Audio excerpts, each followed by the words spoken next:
Hi, I'm Charles with AniCap. A commoner is given one chance to survive. He tries to fight for his life, but he is just mocked for using his pitiful magic. In this world, lineage, talent, and diligence are the most important things to be a mage. Unfortunately for our protagonist, no amount of diligence can make up for a lack of talent. The guy in charge tells him that magic will never smile upon him, and he uses real magic to eliminate the poor guy. As his body gets roasted, our protagonist loves magic so much that he calls the spell used to end his life magnificent. He admires the magic that can be used by a noble, and he calls it beautiful. His one wish would be to have learned more about magic, even if he couldn't use it effectively. The poor magic lover dies, but wakes up soon after.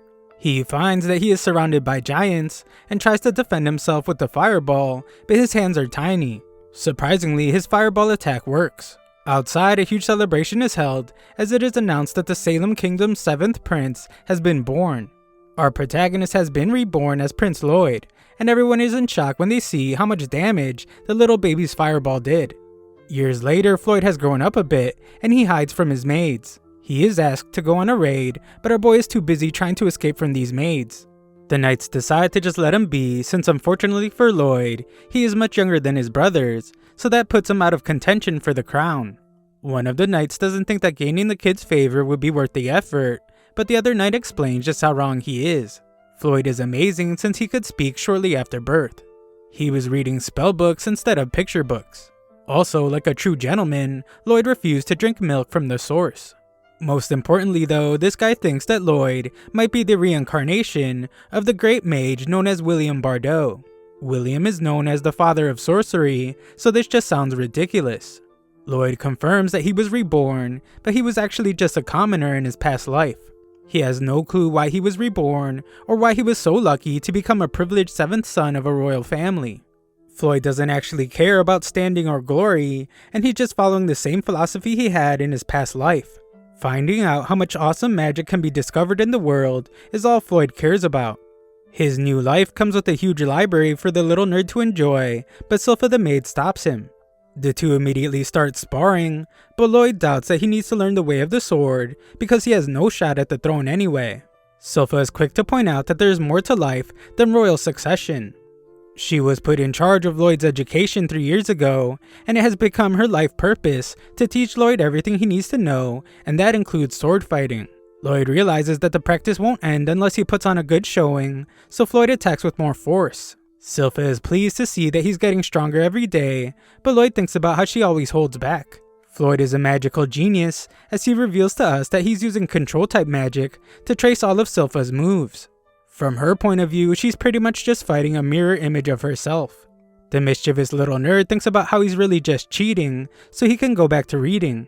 The two continue fighting for now, and Lloyd acknowledges that Sylpha has him beat in strength, stamina, and height. He is able to copy her techniques with magic, but those other things put him at a disadvantage, and usually he loses. Lloyd decides that this is the perfect time to use today's experiment. He will use the difference in their physical abilities and cheat just enough to compensate. Lloyd uses a physical enhancement and levitation spell on himself.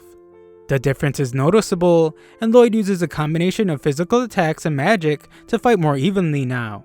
The fighting intensifies, but Lloyd is a pretty confident kid. He has been fighting Sylpha as her mirror image perfectly, so he is sure that he can win if he makes one different move. Floyd releases his trace spell and surprises Sylpha with an unexpected move. He apologizes for having to end the fight, but thinks about how he has to get back to reading. Surprisingly, Sylpha blocks the attack, and what's even more shocking is that she knows he was cheating. She wipes the kid out and points out that the difference in his reach was too noticeable. He used levitation to make up for their difference in height, and he even grew his wooden sword. Her anger turns into admiration, and she is astounded to see that he could use 2 spells at once, as even the court's magicians find that to be really difficult. In reality, Lloyd was using 4 spells, as he thinks about how she didn't notice the physical enhancement and control magic. Her brain would probably explode if she found out that he could use 4 spells at once, so he decides to keep that a secret. Afterwards, Lloyd is forced to take a bath, even though all he wants to do is read. The maids warn him about spending too much time in the library because the Forbidden Library's demon will appear to eat him alive. A long time ago, Salem was nearly destroyed. After the sacrifice of countless mages, the demon behind the attack was sealed away in a book, and its name is Grimoire. Sylpha is sure that Lloyd wouldn't be afraid of something like that, but he is trembling in fear. The girls argue about who will get to sleep with the scared kid, but Lloyd uses this opportunity to get away. It turns out that Lloyd isn't afraid of the demon, he is just excited to find this forbidden library that's somewhere in the castle's basement. That night, Lloyd uses wind magic to reflect the light around him, and he makes himself invisible. One guard tells the other to stay on his toes, since there is magic in the forbidden library that could shake the entire kingdom, not to mention that the sealed demon is also inside. This all sounds perfect to our adventurous protagonist, so he makes his way into the basement. The dumb guards are sure that no one can get past them, but even if someone did, 10 mages cast their most powerful magic sealing spells on the entrance to create an unbreakable barrier. This is nothing for our boy though, so he easily breaks the barrier and is amazed by the forbidden library. Lloyd takes a peek at some of the books, but Grimoire reveals himself almost immediately. Lloyd introduces himself, so Grimoire wonders if the kid could be nice and break the seal. The seal has degraded over the years, so it's only a matter of time before it breaks anyway. Grimoire offers to give him endless amounts of gold, but he is shocked when Lloyd is able to tell that he was just using poor imitation magic. Grimoire is shocked by the kid's composure, as Lloyd explains that this kingdom is where he studies magic, so he can't let some dangerous demon destroy it. Grimoire points out that he doesn't hold any grudges to the people in this day and age, but Lloyd doesn't believe him. Grimoire makes another attempt to convince Lloyd and offers to teach him some ancient magic, stuff that's been lost for hundreds of years. Grimoire is really speaking Lloyd's language now, as the kid gets really interested. Grimoire can tell that Lloyd has a lot of talent, and this makes Lloyd remember how he was told that magic would never smile upon him. Lloyd declares that he now has a more privileged body than a commoner, but Grimoire just wonders who talks this way about themselves. Lloyd lifts the seal and prepares to learn some ancient magic. The devious Grimoire just attacks him with an insanely powerful spell, and he wonders if this is enough of a lesson for Lloyd. With Lloyd eliminated, Grimoire wonders what his next move should be, but he is shocked when he realizes that Lloyd is still alive. He isn't just alive though. Lloyd is amazed by the unique attack, and he hopes that Grimoire can show him some more. Grimoire attacks furiously, but nothing he does can break the barrier. Grimoire is losing his mind to anger, but our boy Lloyd is super calm, and he uses his barrier to analyze all of Grimoire's attacks.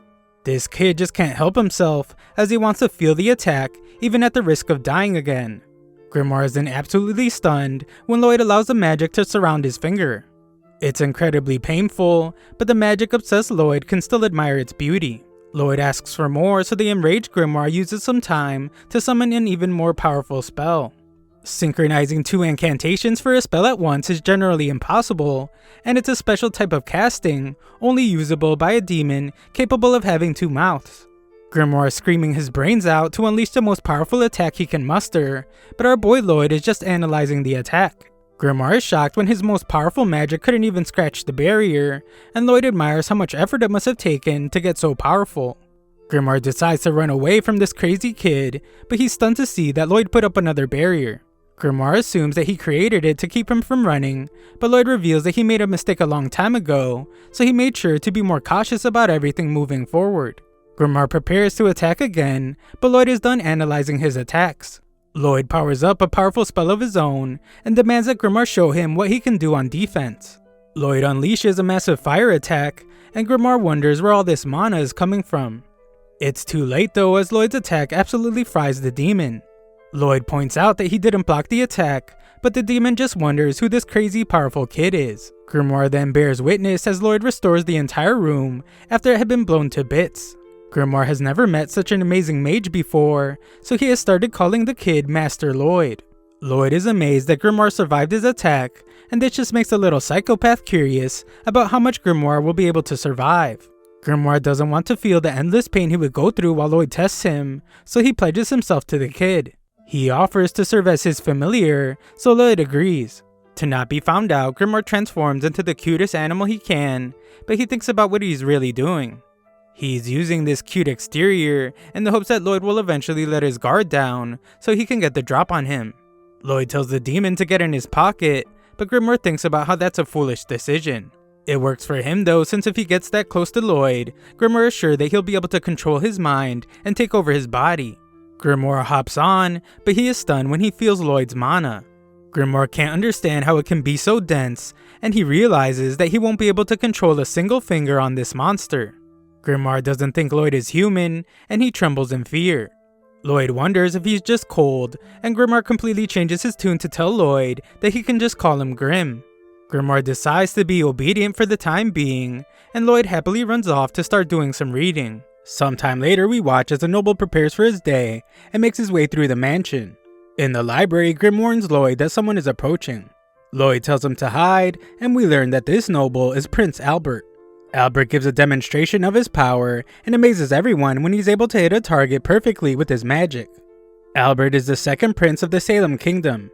He excels at everything so much that everyone believes he will be the one chosen to be the next king.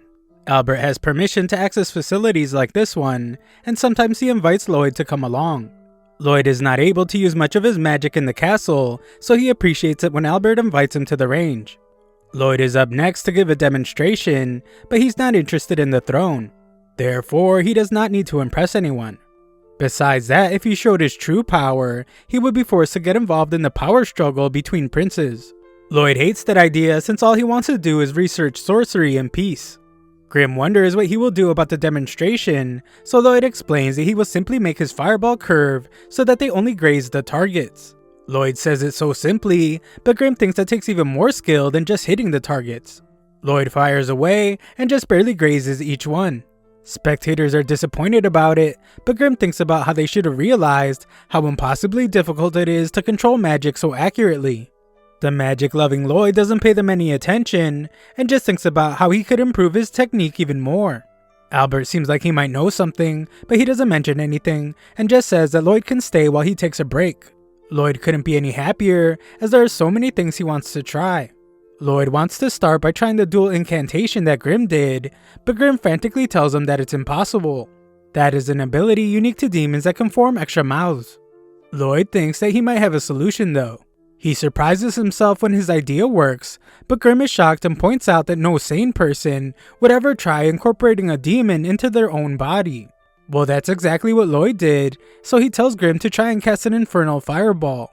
Grim declares that this will be a piece of cake for a demon of his caliber, but he freaks out when things don't go the way he planned. Grim is terrified and wonders what Lloyd did. Lloyd explains that it was just a spell stack, a technique for compressing incantations. By reciting several incantations at once, Lloyd is able to shorten the time to cast a spell. Lloyd has taken this to an extreme level, as he casually says that he was just reciting about 100 spells in each line of the incantation. Grim is stunned at how casual he is being, and points out that even as a powerful demon, he can only stack 2 or 3 lines at once. Lloyd does his next test, and finds that he can now talk out of both mouths. Grim panics as he fears that Lloyd is going to recite 2 advanced spells at once, but Lloyd just silences him. An immense power begins to flow through him as Lloyd uses the Infernal Fireball and Waterbolt spell. Grim's panic reaches an all-time high as he realizes that Lloyd is weaving 2 incredibly advanced spells together. The mana is intensifying to incredible levels, and Lloyd couldn't be more excited to see what kind of power dual incantation brings. Lloyd realizes that he can't release the power on the ground, so he simply sends it into the sky. This still results in a display of power that can be seen from far away. In the castle, some servants wish that Albert wouldn't spend his time with Lloyd, since Lloyd is just a kid and he isn't very good at magic. Albert tells them that they are just blind. He reveals that Lloyd was able to graze all the targets perfectly in the exact same way. He did it on purpose, so Albert calls Lloyd a genius. Albert predicts that Lloyd could even become the Grand Sage, and hopes that he will be his ally. The servants are sure that he will be able to convince him, but Albert points out that he just wants to get along with his little brother. Albert predicts that Lloyd probably already knocked down all the targets, but the servants once again doubt Lloyd's ability. They think that knocking down the targets so fast would be impossible for the kid, and the servant wonders why it's so dark outside. We see why as Grim shakes in fear after seeing that Lloyd blew a hole right through the atmosphere. Lloyd panics as he doesn't want anyone to find out, but luckily things go back to normal. This was a pretty crazy event, so the terrified Grim once again wonders just who the heck Lloyd is. The next morning, Grim gets fed up with doing a bunch of maid duties for Lloyd. He calms down though, and reminds himself that he must make sure that Lloyd has a clean and healthy lifestyle in preparation for when he takes over his body. Later, the tear in the sky makes it into the newspaper, but no one knows what caused it. Lloyd might have some serious ADHD though, as he has already moved on. He is now more interested in a new story about high-ranking adventurers. They cleared a high-difficulty dungeon and returned with precious treasures and magical items. This sounds super fun to Lloyd, so he decides to go to a dungeon. Grimm points out that Lloyd will cause a mass panic if it's found out that he's gone, but Lloyd reveals that he has a solution. Grimm is then confused when Lloyd brings out an acorn. His confusion turns into amazement when Lloyd uses it to create a wooden replica of himself. It's actually a pretty complex replica, as Lloyd gave it nerves among other things. That way, it not only looks like him, but it can also do simple movements on its own. This still isn't enough, as Lloyd points out that he would have done this sooner if it was sure to work. Unfortunately, it is not, since the real problem is Silpha. A look back shows just how much she obsesses over Lloyd, as she noticed that he grew 1/4 of a millimeter taller. This silly dancing dummy he just created won't be enough to fool her, but Lloyd has a new solution for that too. He heads outside and we see that he left Grimm in control of the replica while still being able to communicate with him through his hand. The maids adore how cute he is, but Grimm thinks about how crazy Lloyd is. Lloyd transferred Grimm's soul into the replica and incorporated his soulless body into his hand. Lloyd leaves the rest to Grimm, and Grimm admires how real the replica feels. Soon he realizes that Lloyd isn't there to stop him, and he gets some devious ideas in his mind. Just then, Lloyd tells him that he really enjoys having Grimm as his familiar, and this brings tears to his eyes. Lloyd wonders if something is wrong, but Grimm just tells him to just hurry up and finish with the dungeon. Lloyd realizes that he doesn't know where to find a dungeon, and Grimm notices that it looks like someone is being attacked nearby. This isn't the case though, as the seemingly helpless girl turns on her pursuers, and she absolutely destroys them. She demonstrates her amazing fighting abilities, and Grimm points out that she must be a martial artist. Lloyd has read about the breathing technique she is using. It allows a person to put an energy called ki into their body, granting them extreme strength. The girl is able to spot them somehow, but that's okay with Lloyd since he wants to learn more about her technique. He begins to panic though, when Grimm points out that she might recognize him as the 7th prince. His silence makes the girls think that he is an enemy, so the guys panic as he makes her way to them. Luckily, Lloyd manages to change his appearance just in time, and introduces himself as Loberto. Lloyd used a spell that allows him to transform into someone he has seen before. He used the newly learned dual incantation to combine his appearance with Albert's to create an original look. The girl introduces herself as Tao, and Lloyd worries that she might suspect something since she isn't turning around. It turns out that Tao is actually panicking because she thinks Loberto is a hottie. Tao has spent all 18 years of her life training. She eventually escaped the dojo and became an adventurer in search of romance. Unfortunately for her, this hasn't worked out, since most guys prefer frail priestesses. Her time has finally come though, so she vows to make Loberto her boyfriend. She looks pretty busy, so Lloyd decides not to ask her to clear a dungeon with him, but she jumps at the chance. When they enter a dungeon, Tao is eager to show him her fighting prowess, but our boy Lloyd is too busy obsessing over some glowing rocks. Tao is impressed by how much Lloyd knows about her breathing technique, and she explains that learning about ki begins and ends with breathing. Proper breathing fills your whole body with ki, and it allows a person to release a burst of superhuman strength. The problem is that it takes a lot of training to even start sensing the ki in one's body. That is why Tao recommends that Loberto spend his time finding the ki to her heart instead. Lloyd completely ignores the corny joke, and he shocks Tao when he's able to use a breathing technique. He explains that he just copied her, but she warns that if he's not used to it, he will feel like his lungs are burning. Lloyd is just as crazy as always though, and just keeps doing the technique. He surprises himself when he's able to feel the energy inside of him, and becomes excited when he realizes that he will be able to apply this power to sorcery. Tao decides that she will help him learn about ki, and instructs him not to stop the breathing technique until they leave the dungeon. Back home, Grimm thinks Lloyd is crazy because he has such a comfortable life, but he doesn't care for it. All he cares about is learning more about sorcery. Things are going pretty smoothly for Grimm, but he is shocked when Silpha makes an appearance. Back in the dungeon, Tao shows Loberto a ki blast, and uses it to defeat the dungeon boss. They are rewarded with a chest, but Tao explains that a dungeon that hasn't grown much won't have any good loot. As they look at the chest, Tao is amazed to see that Roberto has already learned the key breathing technique in such a short period of time. Tao realizes that she just hit the jackpot. If she can manage to get Roberto into a student-teacher affair, then her caretaker will have no choice but to accept him as her fiancé. Tao goes to open the chest, but Lloyd must rescue her as it had a deadly trap. A lich emerges from the chest, and Lloyd wonders if this is the real boss of the dungeon.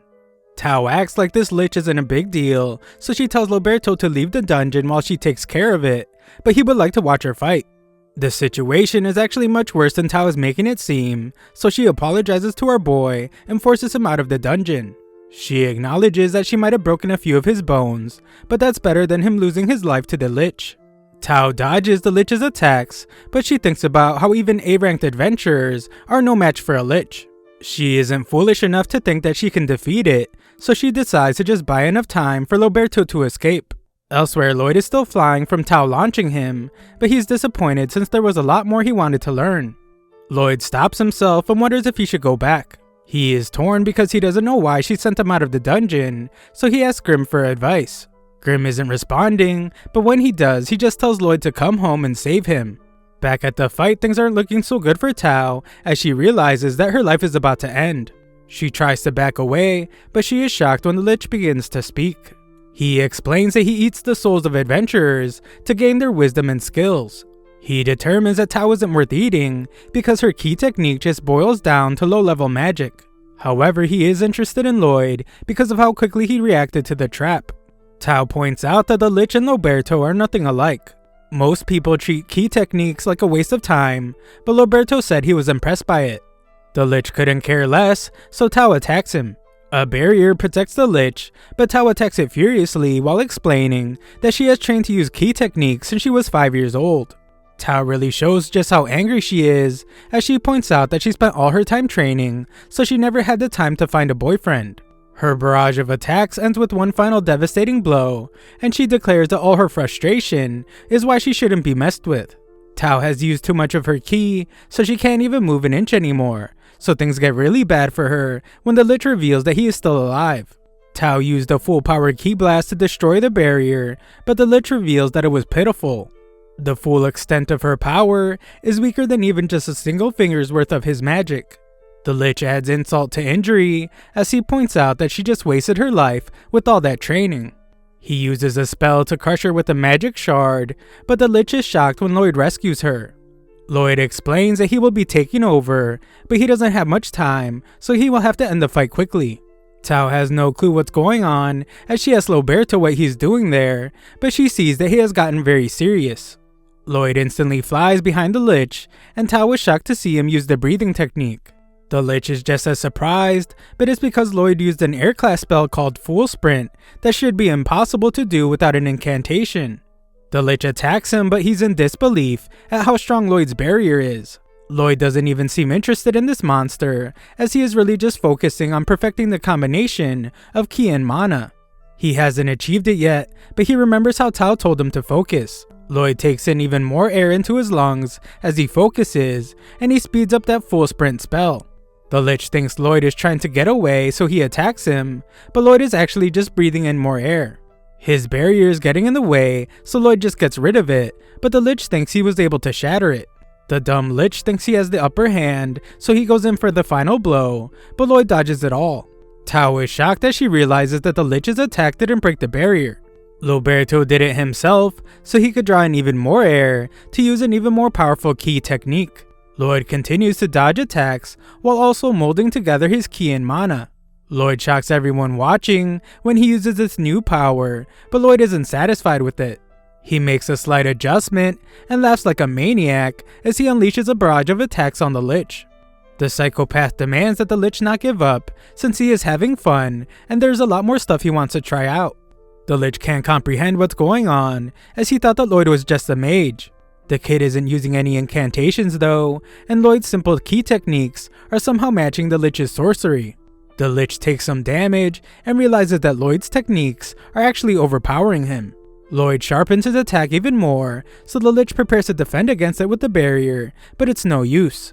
The attack slices right through the barrier and the lich, so Tao watches in amazement as Lloyd declares that he was able to figure it out. Afterwards, Tao is disappointed to see that they just got some old dagger for all their hard work, but Lloyd can tell that it's been bathed in mana. She still doesn't think that it's that great, so she lets Lloyd have it. Just then, Lloyd is startled when the ground begins to collapse, but Tao explains that dungeons fall apart after the boss is defeated and the treasure is taken. Lloyd is amazed as he thinks it's like a survival technique used by lizards who sacrifice their tails so they can survive. He realizes that the dungeons lie dormant in the ground until someone drops a magic item. The dungeon absorbs the item and slowly builds an actual dungeon around it. It then collects gear left by those that failed to clear it. Then when it senses that it's about to be cleared, it offers up one of the items it collected so it can survive. It's all so fascinating to him, but they're running out of time. Lloyd manages to pull the chest from the ground, and they escape just before the dungeon collapses. Lloyd marvels at the closed dungeon as it gathers its strength underground until it's able to become a dungeon again. Tao acknowledges that Loberto is an amazing mage, but she wonders why he chose to use a key technique at the end of the battle. She questions if it was for her sake, since the lich was mocking her. Unfortunately for her, Lloyd reveals that he just used it for fun. Just then, Lloyd prepares to leave as he remembers that he needs to rush home.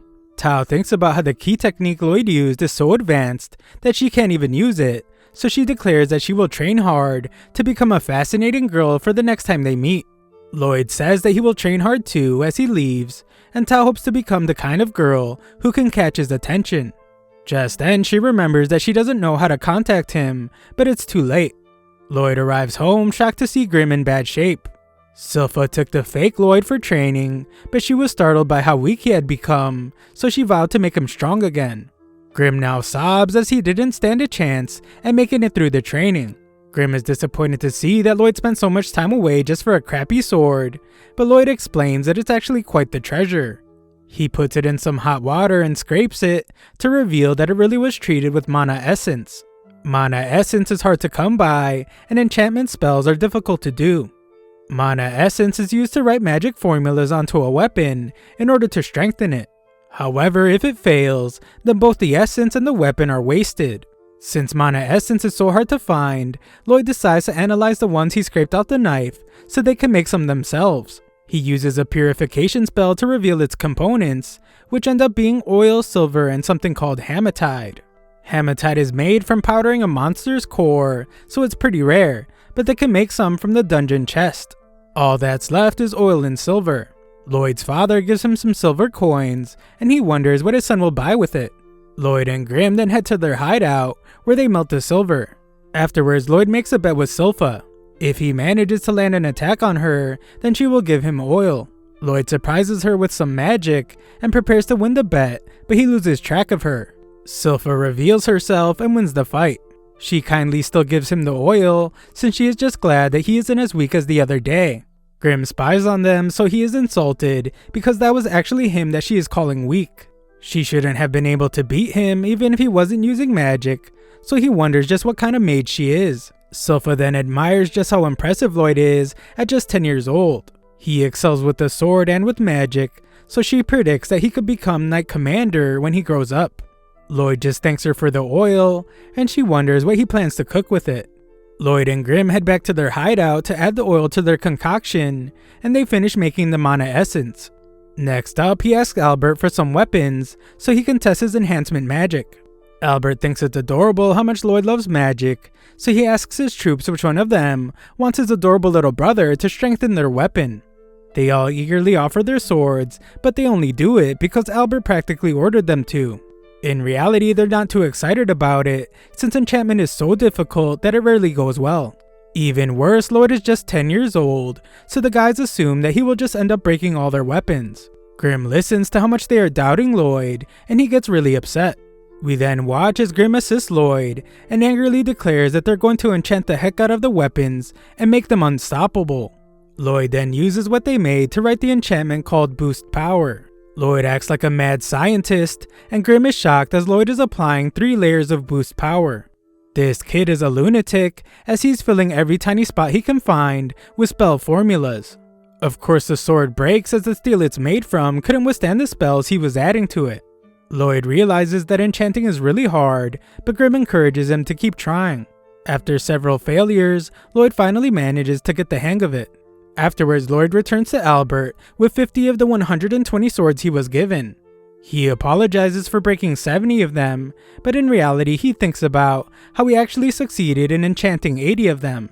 The problem was that he tried to add even more spells to a few and ended up destroying them.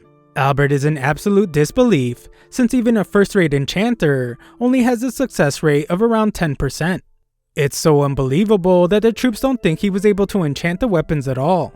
They just assume that he quit after ruining 70 weapons and is now returning the rest unenchanted. The soldiers decide to lie and say that the swords feel sharper, but one is surprised when his sheath gets sliced in half by his sword. They don't really know what to make of it, but the angry little Grimm feels vindicated. Albert is amazed by one of the more impressive swords, and Lloyd explains that he was hoping to see them use the weapons in battle. This is actually perfect timing, as Albert reveals that they are going on a monster hunt. Soon after, we see that Lloyd is accompanying Albert. Lloyd of course has Grimm with him, and they arrive at the forest where they will have their monster hunt. The monster isn't in the woods though, it is by a nearby lake. Lloyd is extremely excited since it's not often that he's allowed to leave the castle, and he also really wants to see his enchanted swords in action. Albert points out how Silpha never leaves Lloyd's side, and she thanks him for allowing her to come with. Albert says it was only right since Silpha is Lloyd's teacher and bodyguard. He teases her by implying that her feelings for Lloyd might be too strong, but Silpha silences him with a threat. Just then, they are surrounded by kobolds, but the soldiers consider this to be a warm-up for the monster. Lloyd pretends to be scared, but Grimm knows that Lloyd sensed the threat a long time ago. One of the key techniques Tao taught him is called spectral detection. By using key breathing, Lloyd is now able to sense his surroundings at all times. Grimm watches his master and thinks about how Lloyd always has spectral detection and his barrier active. Surprising him is impossible, so Grimm states that Lloyd gets scarier with every passing day. The fight begins and everyone involved is shocked by how sharp the swords are. It's not just slicing through the monsters, it's cutting through steel equipment like it's butter. Soldiers are freaking out like children with their hands on a knife for the first time, so Lloyd decides that his enchantments were a success.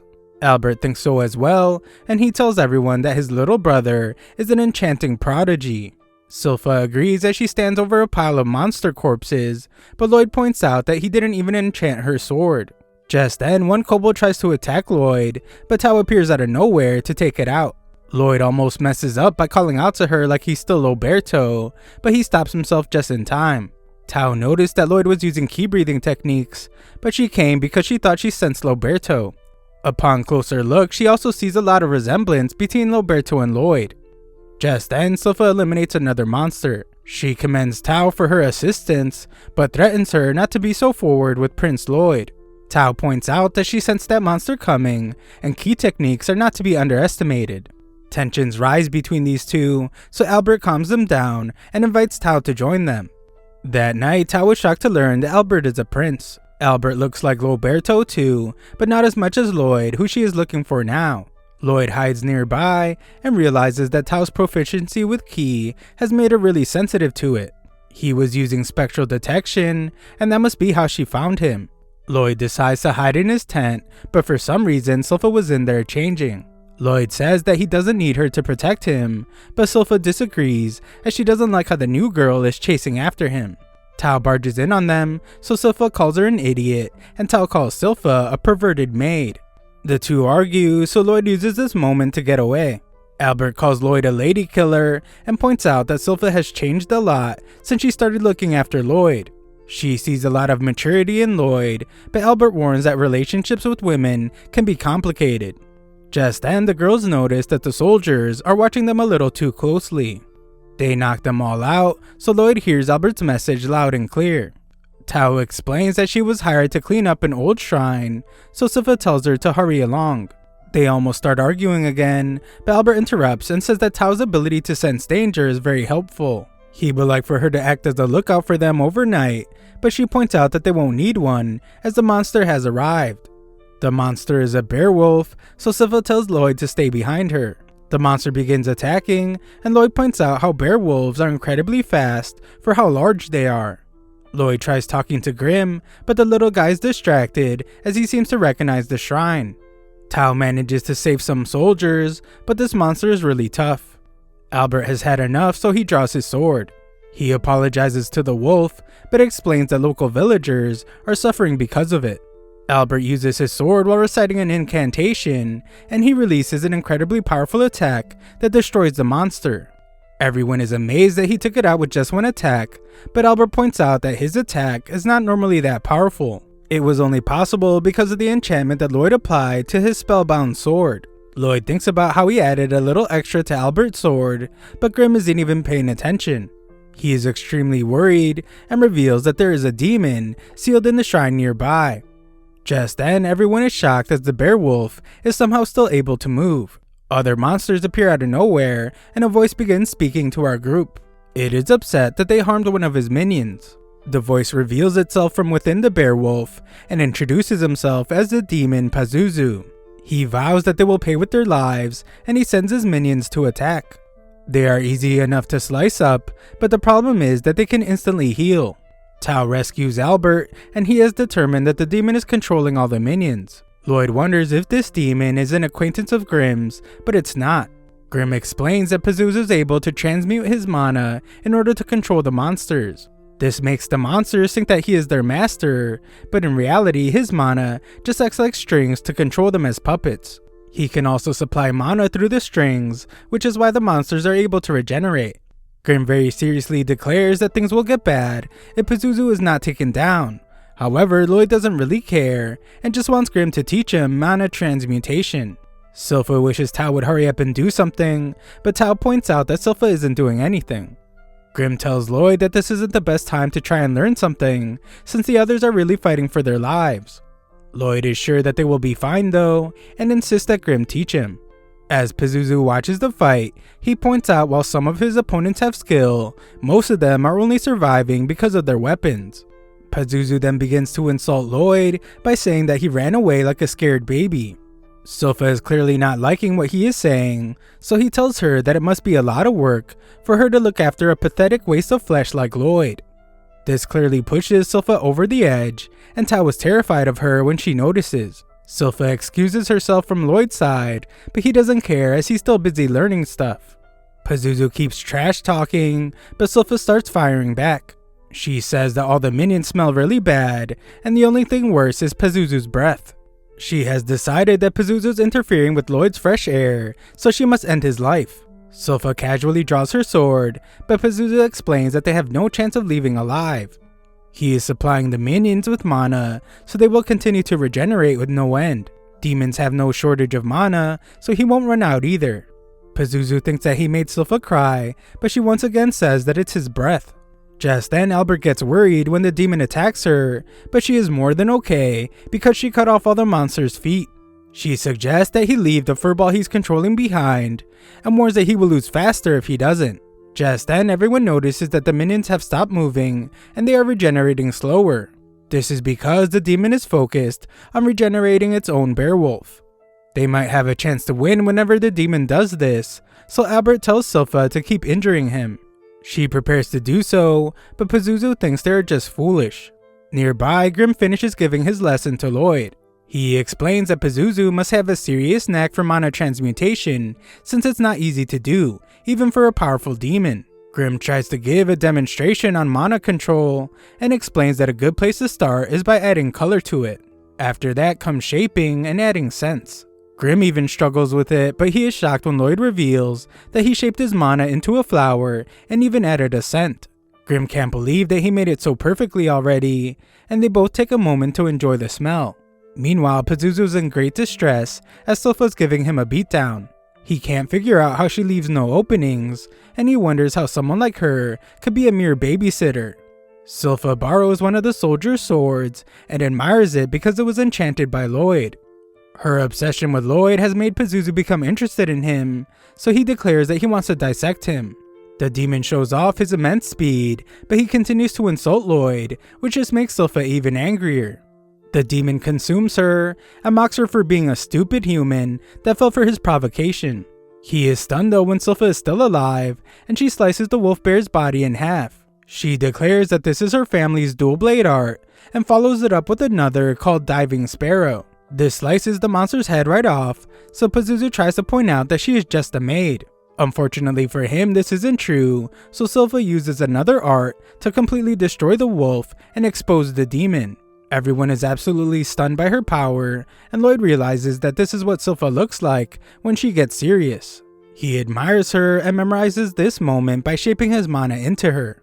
Silpha is sickened by the thought of the demon trying to hurt Lloyd, so she declares that the only thing he is fit to touch is her blade. Silpha tells the demon to make his peace, but she is shocked when he begins to do something. The others finish off the minions, but Albert knows that it's not over, and they need to give backup to Silpha. Just then, everyone collapses because of the demon's miasma, including Silpha. Pazuzu is furious since he has been building up those puppets for over a century. He blames Silpha for ruining his plan, and his attack sends her into the river.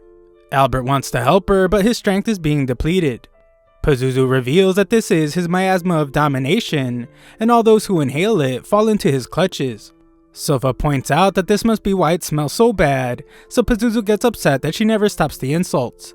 His attack meant for Silpha is blocked by Tao. Silpha tries to tell her that she is fine, but this is clearly not the case. Silpha tries to remain brave as she tells Tao to run, but she's just too injured, and she collapses. Pazuzu is actually very impressed by her, since she took more of his miasma than anyone else, and she was still able to defy him so fiercely. Even the monsters he controlled fell into his power in under 30 seconds. Pazuzu was most intrigued, however, by how Tao isn't under his control. Tao pushes him back, but he just ends up capturing her. Pazuzu assumes that she's using some kind of breathing technique to withstand his miasma. He is correct, but things get bad for Tao when her breathing is interrupted.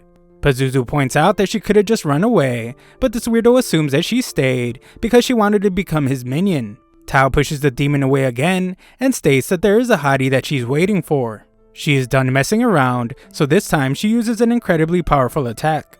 She realizes that she got a little too heated and used a big move. Tao tries to focus on steadying her breathing before the demon counterattacks, but she has even worse problems as she is attacked by one of the puppets.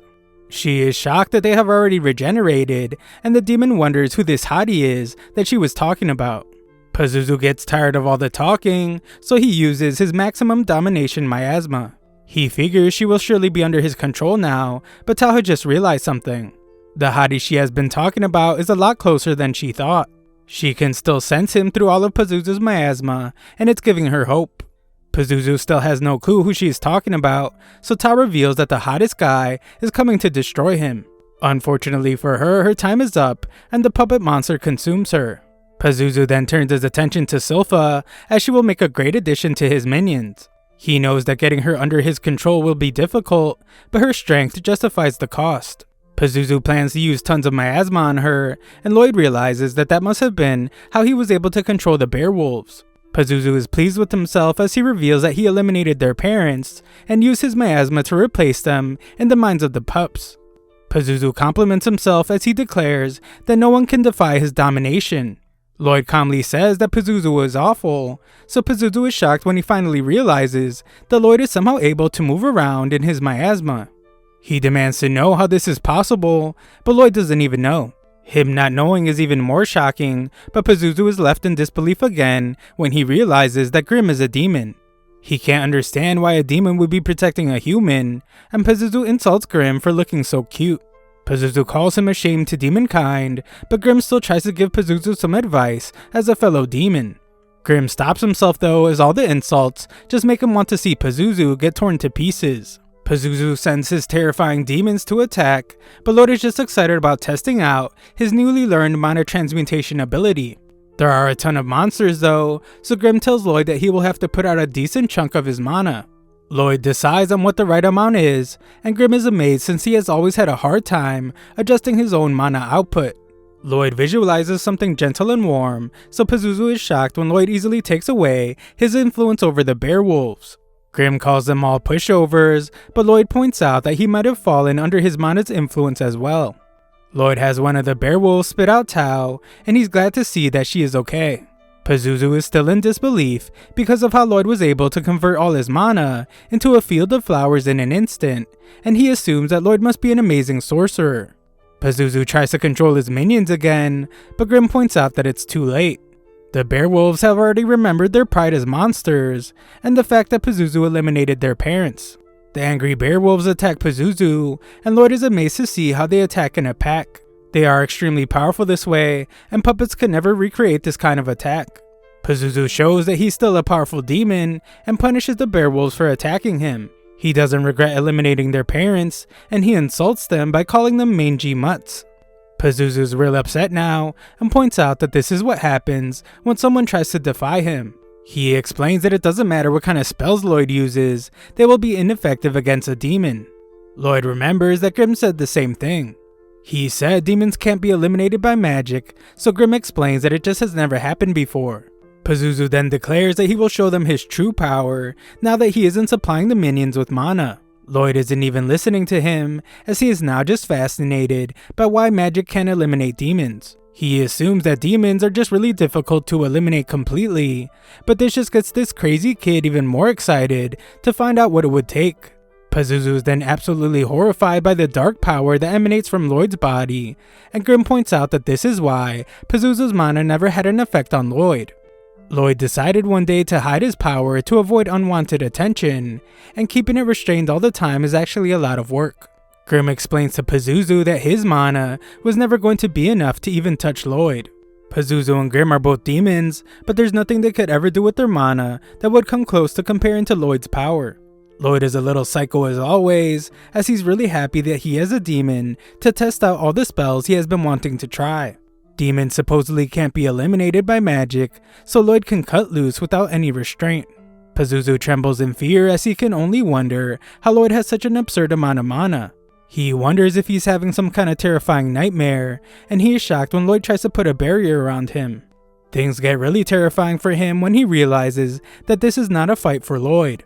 Lloyd just sees him as a test subject, and he is trying to put him in a cage. Pazuzu tries to run away, and Grim doesn't blame him since he would do the same thing. Lloyd is having a lot of fun unleashing just some of his power, but Pazuzu's running for his life while avoiding being captured in the barriers Lloyd is putting up. Pazuzu is just barely getting away, so he begs Lloyd to stop. Grim watches in amazement and wonders just how many spells he can cast at once. Lloyd explains that he can cast around 20, but he teams up with Grim to cast even more. Life gets a lot more difficult for Pazuzu, as he must now dodge even more barriers, and he wonders how Lloyd could possibly be chanting so quickly. Pazuzu compliments himself for being able to dodge this much, but that is short-lived, as Lloyd uses a spatial spell called Dimensional Enclosure. Lloyd points out that he has him now, so Pazuzu tells the psychotic sorcerer to let him go. Lloyd refuses and points out that Pazuzu has done terrible things to the Bearwolves. Not only did he eliminate their parents, it's clear that Pazuzu did a lot of chimera experiments on them. Pazuzu demands that he be set free, as he is the demon meant to rule the entire world. This doesn't work, so Pazuzu offers to raise Lloyd's standing when he takes over the world. That doesn't work either, so he begs Lloyd to calm down. He has never been hit with magic from someone as powerful as Lloyd, so he fears that he might actually die. Lloyd stopped listening to this guy a long time ago, as he's just now reciting a crazy incantation.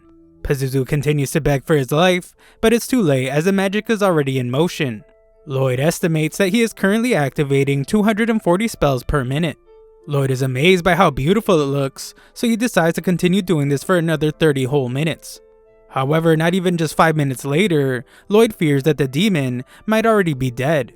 Grim clarifies that sorcery affects demons, sort of like how unpleasant sounds and lights affect humans. However, the sheer overwhelming amount of magic Lloyd used on Pazuzu has done him some serious damage. Pazuzu is now falling apart and thinks about how he spent an entire century raising those monsters. He was supposed to rule the world, but it was all put to an end by a kid who wanted to do an experiment on him. Lloyd is already pretty disinterested, which just adds insult to Pazuzu's injury. Just then, Lloyd is shocked to see that everyone is already waking up. He can't let anyone find out about its incredible power, so he runs off to think of an excuse. Grim tells Pazuzu that he has realized that people don't want leaders that gripe about how hard they have it. They are more likely to have a good time with someone who is enjoying themselves. Lloyd is always doing what he likes to do when he wants to do it, so this is probably why people are always flocking to him. Grim remembers to keep his tough guy act and explains that he isn't like the ones flocking to Lloyd. He is just gathering his strength so he can get his revenge on Lloyd one day. In this case, Pazuzu decides to entrust his ambition of world domination to Grim. Grim accepts and is glad to see that Pazuzu's mana has restored him a bit. Lloyd has come up with an excuse and tells everyone that some guy named Loberto showed up to defeat the demon and save all of them. Tao overhears this and wonders where he is. Everyone in town celebrates the return of the victorious Prince Albert. They think Lloyd is a cute kid, but he doesn't compare to the great Albert, so this just gets Silpha upset. The king is pleased with Albert and wonders where the two adventurers that helped him are. Albert explains that Loberto was actually never seen, but we get a look back to see what happened to Tao. She became suspicious when she realized that she was wearing Lloyd's poncho, so Lloyd just tricked her into leaving by saying that Loberto was nearby. The king is very interested in this Loberto person, but Albert shockingly explains that Lloyd contributed the most to the hunt. They were only able to survive because of Lloyd's enchanted weapons, so Albert thinks that Lloyd should be considered part of the royal succession. Everyone in the room can't believe this, as Albert thinks that Lloyd would make a great fit for the throne. The king points out that this would just create another rival for Albert, but Albert thinks that the throne should be given to whoever is most worthy, even if it's not him. He questions any decision that would exclude Lloyd just because of his youth. Albert makes it clear, however, that he does not intend to be outdone. The king is excited by this great turn of events and asks Lloyd if he will join the struggle. He wants to know if Lloyd will stand beside his brothers in pursuit of the throne. Everyone is in awe of this grand moment, but Lloyd just calmly declines. Outside, the little dweeb runs around like the kid that he is, and he explains that one of the bear wolves followed them home. Lloyd thinks it's really cute and fluffy, so Grim gets jealous about not getting the same reaction. Grim fluffs himself up and casually interjects into the conversation. Silpha arrives to see how much the bear wolf likes Lloyd, and Lloyd hides Grim inside its fur. Lloyd has named it Shiro, and he wants to teach it a bunch of stuff. Silpha explains that complex commands tend to be the domain of monster tamers, so Lloyd considers using mana to control the monsters just like they do.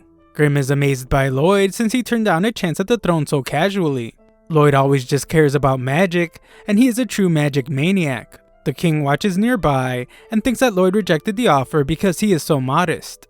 Albert doesn't think this is the reason though, as he believes that kingship is simply just too minor of a role for Lloyd. The king agrees and is excited to see what Lloyd's future holds. Later we find that Lloyd has taught his wolf simple commands. Shiro learns those easily, but complex commands are more difficult. Lloyd tried writing a command spell into his mana, but this just confused the poor animal. They decide to speak with a monster expert and head out to see Princess Elise in her garden tower. Grim is amazed by all the monsters there, and Lloyd explains that Elise is his sister and the 6th princess of Salem. She is an animal lover, and that doesn't just mean cats and dogs. This includes all animals and even monsters. Just then, Elise appears out of nowhere to show Lloyd a lot of affection, but it's too much for Lloyd and he passes out. Elise gets scolded by her maid named Ares, but she explains that she just can't help herself. Lloyd is impressed when Elise can tell that Shiro is a bear wolf, but she seems kind of crazy, and Silpha begins to doubt if she will be able to help them. Lloyd wants to give her a chance, so he asks to see one of her monsters. He is then shocked when she reveals that she already called one. It's a lesser class Fenrir named Liru, and Grim is shocked since it's a higher level bear wolf.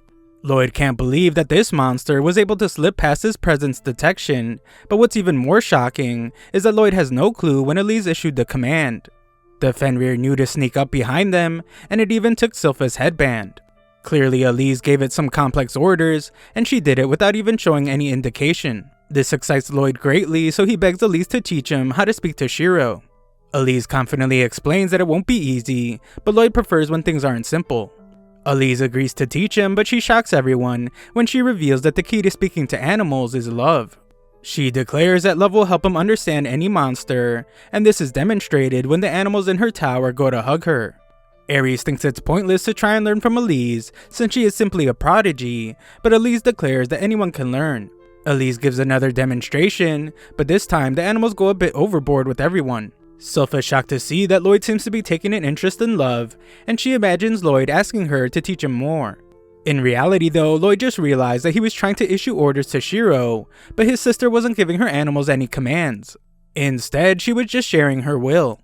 When she spoke to them, Lloyd noticed that her mana was not coming out of her hands. Instead, it was flowing directly from her head to theirs. This means that she is able to subconsciously connect to animals with mana, giving them a direct vision of what she wants. Lloyd determines that instead of issuing orders, he will try to share a mental image of his will. Lloyd does just that, and everyone is amazed when Shiro does the trick that Lloyd was trying to teach him. Lloyd celebrates with Shiro, and Ares determines that he must be really gifted. The technique he used is exactly how monster tamers share their will.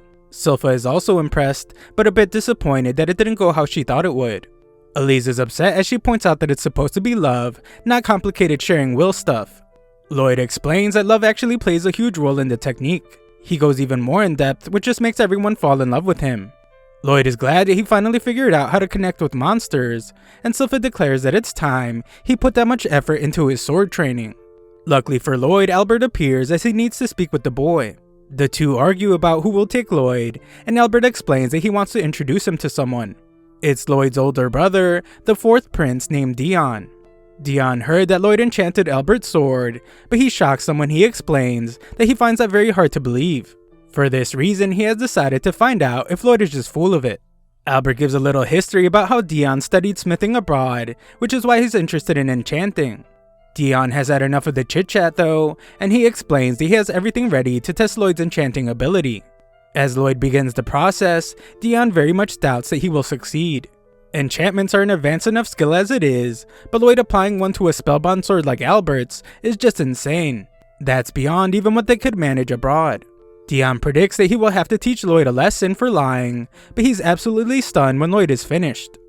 Albert doesn't blame Dion for his reaction, since even an amateur can tell that Lloyd's technique is completely unique. Dion is speechless as he can only wonder what kind of spell engraving Lloyd came up with. It has reinforced strength, reinforced elasticity, self-cleaning, and even self-repair. Dion's skepticism immediately turns to excitement as he realizes that Lloyd might be able to help him achieve his greatest dream. The dream to create the ultimate spellbound sword.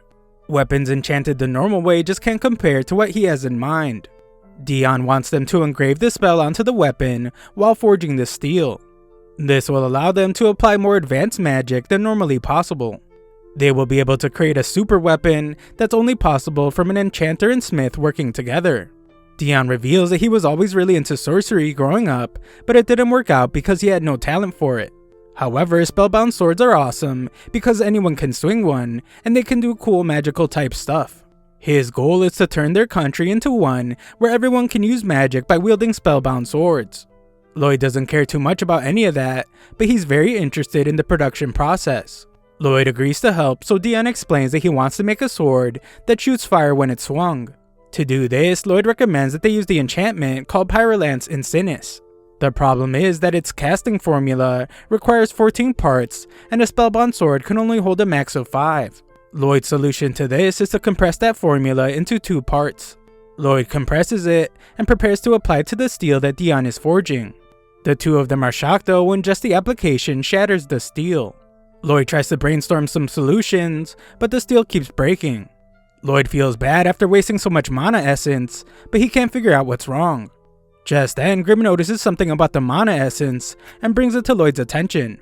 Dion encourages Lloyd to keep trying since he got a ton of mana essence for cheap anyway. Lloyd purifies the mana essence to find that it barely has any hematite in it.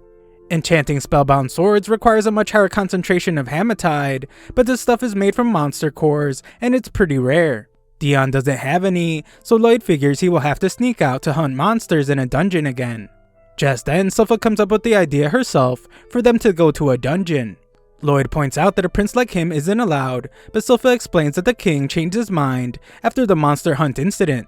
He now thinks that Lloyd should broaden his horizons by seeing the wider world. To start this journey, they head to the Adventurers Guild so Lloyd can register as an adventurer. The receptionist is Katarina, and she has Lloyd fill out some paperwork before touching a crystal ball that will gauge his strength and set his adventure rank. Lloyd is familiar with crystal balls to measure ability, since he used one when he enrolled at the Magic Academy in his past life. However, these are under much different circumstances. Lloyd is sure that it will explode if he uses his full power, and that would draw too much attention. To avoid this, Lloyd focuses really hard on suppressing his mana, even more than usual. He just keeps shrinking it down to the level of a flea. When he eventually touches the crystal ball, he gets laughed at for receiving an overall rating of E.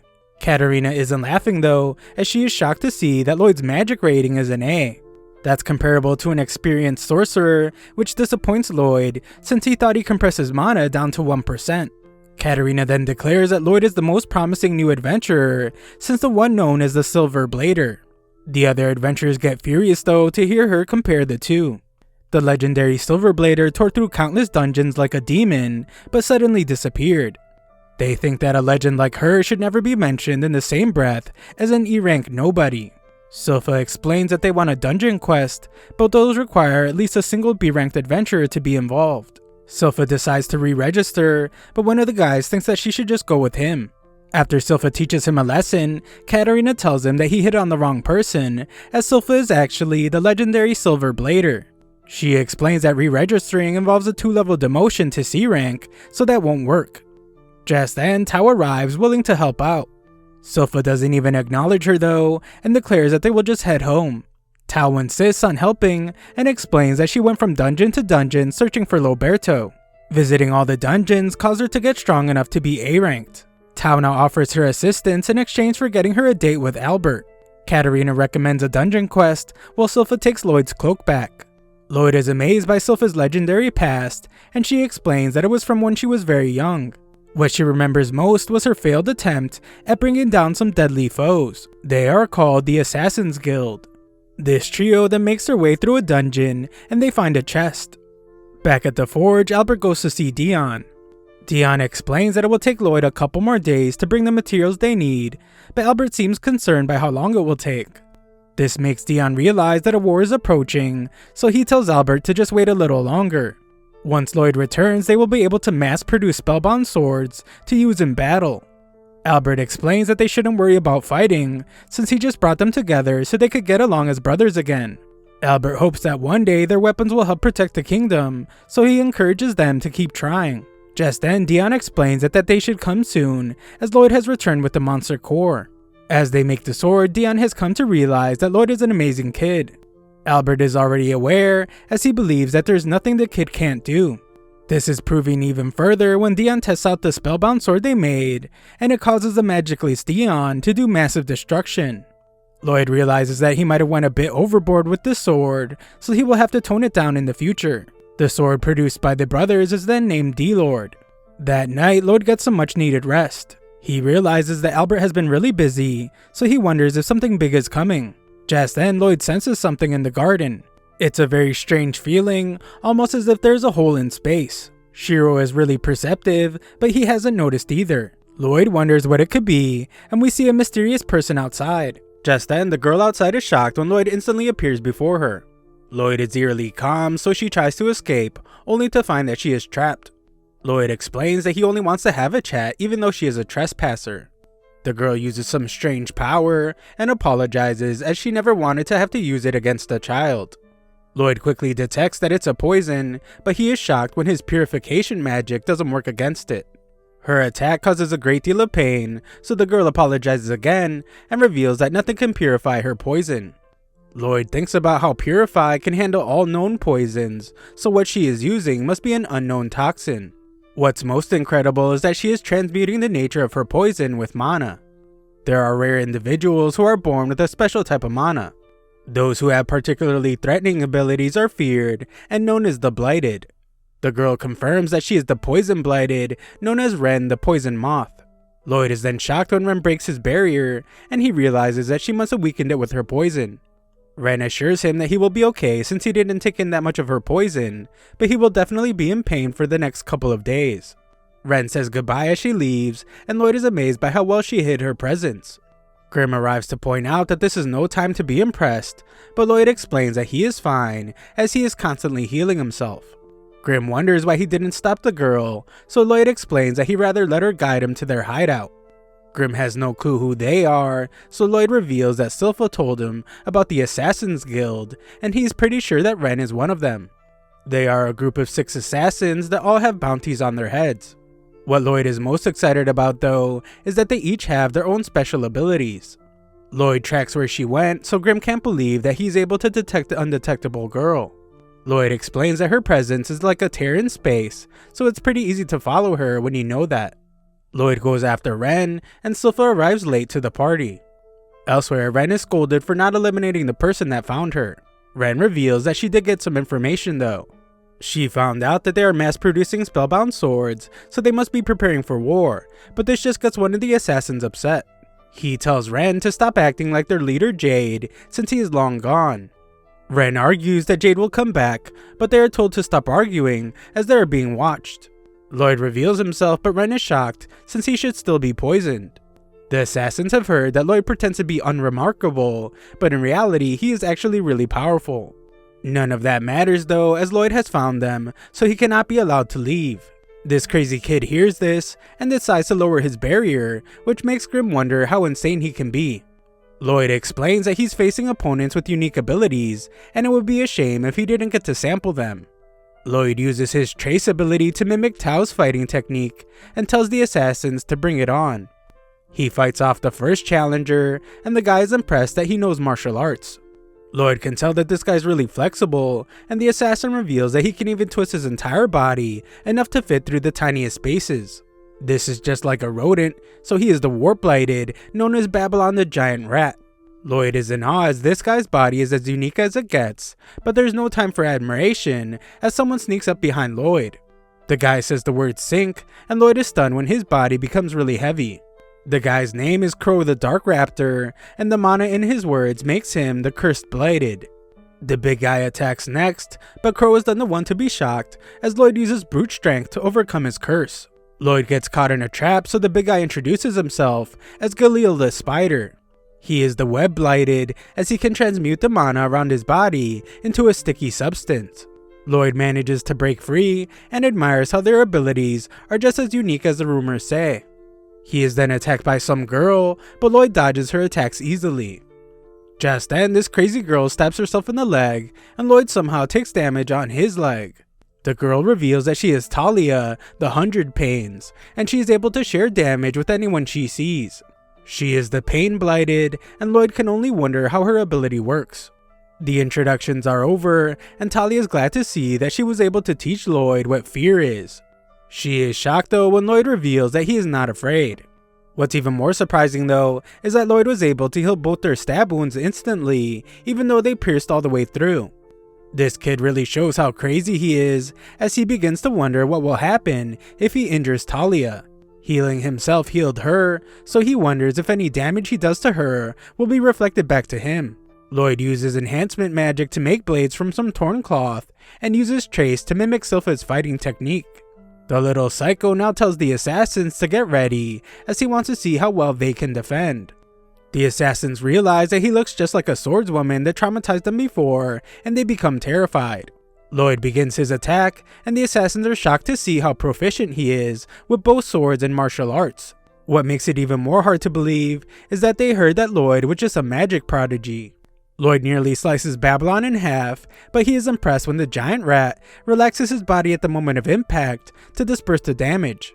The other assassins try to team up against Lloyd, but they just end up hurting each other. Lloyd unleashes an attack on Babylon, and it's so fast that Babylon can't say the word stop to force Lloyd to stop. Lloyd then uses a twin sparrow attack, and Babylon can only say the word ball. Lloyd wonders if he would have went bald if Babylon said the word, but he's glad that he didn't find out. Galil wants to get revenge, but his web sticks to everything, and he puts Talia in an awkward spot. Lloyd attacks Talia next, but she reveals that if he does damage to her, then he will also take damage. She assumes that he will back down, so she is shocked when Lloyd is actually excited to experience what that would feel like. Lloyd sends her flying, causing massive damage to both of them, but Lloyd is just glad that it worked. The big guy then captures him in his webs, but Lloyd slips out of his gloves and unleashes a massive thunder punch. Lloyd is bleeding at the mouth from this point, so he looks even crazier when he tells Ren to show him her poison again. Galil tells him not to force her because she can't control her poison mana that well, and if she uses it, they will all get caught in it. Lloyd realizes that none of them really seem to be able to control their powers that well, and Galil confirms this. He explains that if they were able to control them, then they might not have been forced to become outlaws. In his rage, Galil attacks Lloyd, but Lloyd easily stops him. Ren tries to rescue Galil as he screams in agony, but Lloyd stops her too. She's determined to get revenge for what Lloyd did to Galil, but Galil reveals that he is fine. In fact, he is better than fine, as his mana seems to be under control for some reason. Everyone is then shocked when Lloyd reveals that he engraved the spell directly onto Galil's back so he can control his power. Lloyd admits to never engraving a spell onto a person's body before, but he's glad that it worked. Galil breaks down as the curse is finally over, but Lloyd points out that it's better than that, as he can now control his mana at will. The others watch in shock, so Lloyd tells them that it's their turn. Lloyd engraves them as well, and they are relieved to finally be able to control their mana. Crow is next to break down in tears, as it's been so long since he could talk normally. Everyone celebrates, but Ren pretends like she doesn't care. She says that she is crying for a different reason, but she can't hide the fact that she is happy about finally being able to wear whatever she wants, as her poison won't destroy her clothes anymore. Lloyd is glad that everything seems to be working out, but Ren doesn't like it when Lloyd is allowed to become one of them. The others point out that they owe the world to him, and they insist that she just get ready for the welcoming party. Ren tries to point out that he mass-produced weapons of war and snuck into an assassin's den. She thinks he's too crazy to join them, but Grim explains that Lloyd just did those things for fun. Lloyd wants to see what they can do with their powers now that they can control them, but Galil thinks they owe him an explanation first. Lloyd says it's okay, but they want to tell him their backstory. Lloyd tries to tell them that they really don't have to, but they insist. Lloyd isn't really interested about the history of the Assassin's Guild, but that all changes when Galil talks about their leader. Their leader is the Phantom Blighted, and he has the power of teleportation. He is called Jade the Shadow Wolf. A look into the past shows Jade returning to their hideout after his ability teleported him somewhere randomly and against his own will. It's a terrible curse, and Jade's Blighted might be the worst of all. That day, Jade decided that they would become the Assassin's Guild. The plan was to take shady jobs that the Adventurers Guild never got around to doing. They would then leave their Assassin's Guild emblem, which is a coin, at the scene so people would know that their existence was contributing to world peace. The idea was to do this so that one day, they would not have to hide anymore, and they could live in the bright of day. Galil continues with his story, but Lloyd wishes he would just talk more about the teleportation ability. Galil explains that just when things were starting to look hopeful, they heard that the Lord of Lordist was preparing for war. And that is when something happened to Jade. Just then, everyone is shocked as an envelope appears out of nowhere. A while later, Sylpha barges into the assassin's den looking for Lloyd, but he is not there. She can still smell his scent, and she notices that a note was left behind. The note is from Lloyd, and he explains that he went to visit the Lord of Lordist with the Assassin's Guild. Albert shakes in utter fear as he reads the letter and wonders how this could have happened. He fears that Lordist and the assassins are working together, and they took Lloyd hostage. Dion calms him down, so Albert agrees that starting a war with Lordist is not the answer. War should only be the last option, so Albert vows to pursue a peaceful resolution to the very end. Just then, Sylpha reveals that she found Lloyd's clothes in the assassin's den. They fear the worst, so Albert completely forgets everything he just said, and they both instantly agree that war is the only option. Elsewhere, we see that Lloyd is not a hostage at all, and he's actually the one leading the charge. We then learn that the letter that appeared was from Jade. He explained that he has overthrown the rulers of Lordist, who were preparing for war, and now he is its lord. Jade has finally achieved this goal of his, so he invites the other members of the Assassin's Guild to the Lord's Manor so they can celebrate. He wanted them all to live together again, so all the assassins rejoiced because Jade was keeping his promise to them. Galil thanked Lloyd for helping them, and he vowed that they would repay him one day. Ren had a request for Lloyd though, and asked if he could come with them so he could imprint the spell on Jade too. Lloyd didn't mind helping, but he revealed something suspicious to them. He pointed out that the letter was accurately teleported to their exact location. This kind of relocation is one of the most complex magical subjects, and one that nobody has yet to figure out. It's not the kind of thing that someone can do by accident. The others realize that this must mean that Jade was lying about not being able to control his power, and they begin to wonder if they can really trust what he said in the letter. They wonder if he's trying to trap them, but Ren keeps a positive attitude and wants to believe that Jade just learned how to control his power. Either way, Lloyd figures that he won't need to tag along, so Ren becomes disappointed. However, she is shocked when Lloyd announces that he will go anyway, because his interest in teleportation demands it. Ren begins to have her doubts about Jade, but Lloyd assures her that he will take care of any problems. Lloyd tells them all to just follow him, and Galil is overwhelmed as he states that Lloyd's kindness knows no limits. After traveling a long distance, the group has to stop for a moment because the trip is taking a toll on the assassins. Lloyd points out that they have only been flying for 10 minutes, but they just aren't used to it. Lloyd's flying is so stressful to them that Babylon has even bent so far back that he's now stuck. Lloyd agrees to take a break, so Ren rushes off to find some food for everyone. Ren grew up in the woods, and Babylon can tell that she's trying to show off for Lloyd. He reveals that when Ren was very young, her poison ended up ending the lives of her parents.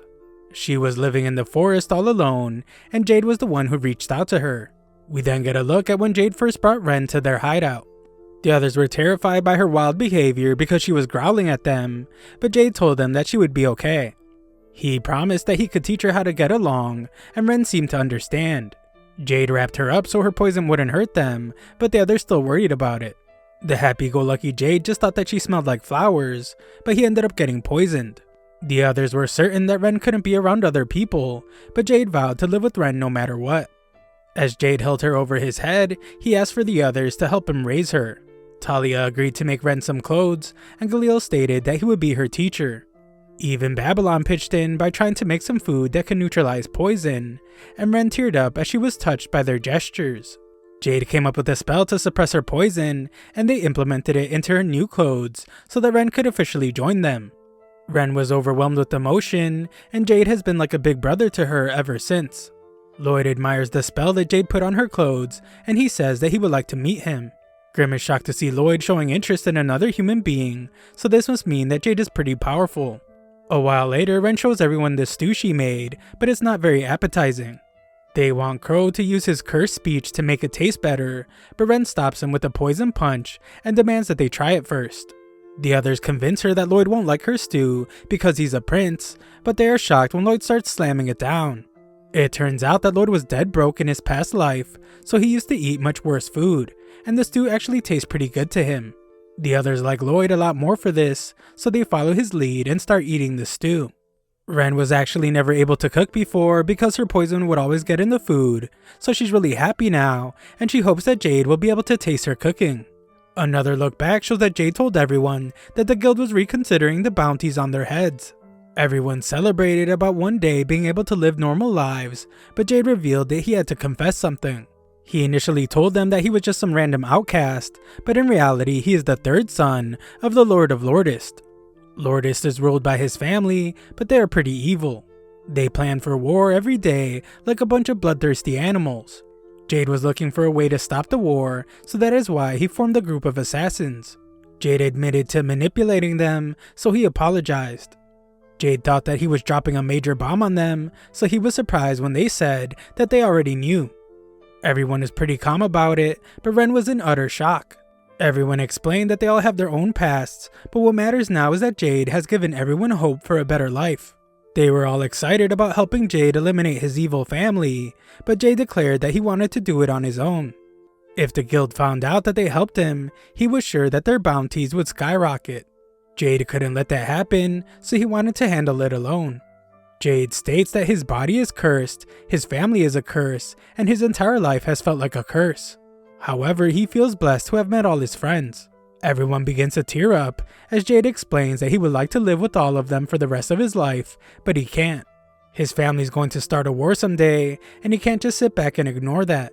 Jade's only request is for them to keep the guild going, even if he never returns from Lordist.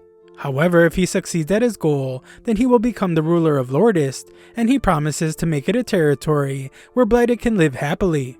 Most importantly though, it would mean that they could all live together. Back to the present, Lloyd falls asleep after their meal. The assassins think he's a cute kid for falling asleep so easily, but Grim points out that this kid has a heavy-duty barrier around him at all times. The group begins to fear that Jade might be under the control of his family, so they decide to scout the manor first. They don't want to bother Lloyd though, so they will leave him outside. The assassins want Grim to stay and protect Lloyd, but he explains that Lloyd is practically invincible, even in his sleep. Grim is more worried about being scolded by Lloyd if anything happens to the assassins, so he decides that he will go with them. They arrive to find a pretty normal party with no signs of aggression, so Grim thinks they should come back when they have Lloyd with them. Ren thinks that's a great idea as he wants to introduce him to Jade.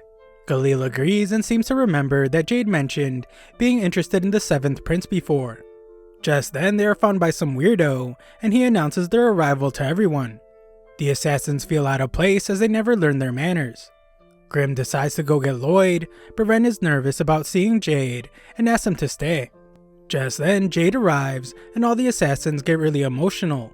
Jade changes into his old clothes and everyone realizes that he used teleportation to do it. Jade explains that he just learned how to control his power, so everyone is relieved that he didn't lie to them.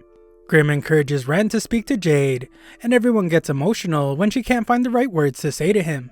Jade says he feels the same way, and Grimm realizes that this is a good moment to go get Lloyd. However, just when he leaves, Jade decides on what he wants to say, and he tells them to bow down. Shockingly, all the partygoers turn into monster-looking things, and all the assassins are forced to the ground. They're all shocked when they realize that this is like Crow's cursed speech ability, but much stronger. Jade announces that his plan was a success, and he ignores Ren's pleas for an explanation.